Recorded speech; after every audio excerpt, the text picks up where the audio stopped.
Let's get some things out of the way first. This game is barely a game. You'll be clicking and dragging a few things here and there, but it's mostly just an interactive novel. The story is completely linear, there are no branching paths to choose from or different endings depending on the decisions that you make. I mean, you cannot even take any decision here. On top of that, it's really short. It took me around 40 minutes to get to the end of it, and there's no much time deviation, so I think that everyone will basically end more or less at the same time. Now, I understand that you can look at all of this and think, okay, this is definitely not for me. And believe me, I'm that type of person. I generally don't enjoy these type of experiences, but I have to say that this one has definitely touched me.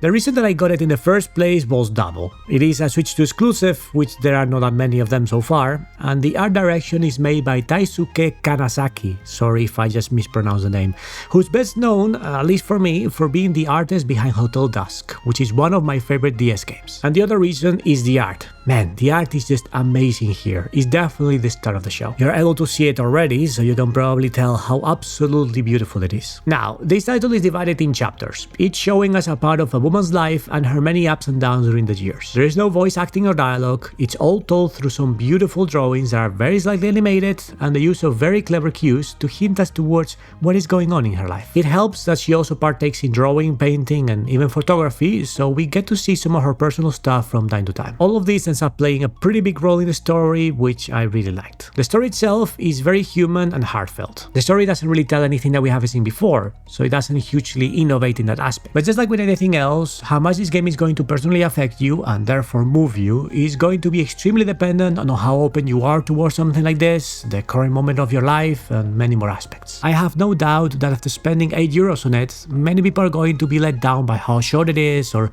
the lack of gameplay, while others, like me, will end up loving the art, the soundtrack, and how they ambitiously put everything together into a nice little package. I would like to talk more about it, but given how small it is, almost anything I say will be a pretty major spoiler, so I will not do that. Like it or not, I really want more of what Dear Me I Was offers. A small, almost art house project from a pretty big company that is mostly known for something completely different, their fighting titles. In case you don't know, the developer is Arc System Works, which has more than 200 employees and make quite a lot of games, many of them about fighting. In a time when the big players in this industry give us sequels and prequels and remakes and remasters and maybe a few original titles once a generation, it is a breath of fresh air that games like this keep existing and getting greenlit. Projects that started with a strong creative ambition and not just a monetary one. If you like this video, consider subscribing to the channel, and if you want to get these small reviews as fast as possible, check out my Substack. I'm starting to write more there, including my quick thoughts on the underwhelming Nintendo Direct that we had the other day. Some of this stuff will become a video and some of it will not, so give it a try. Everything I do there is completely free.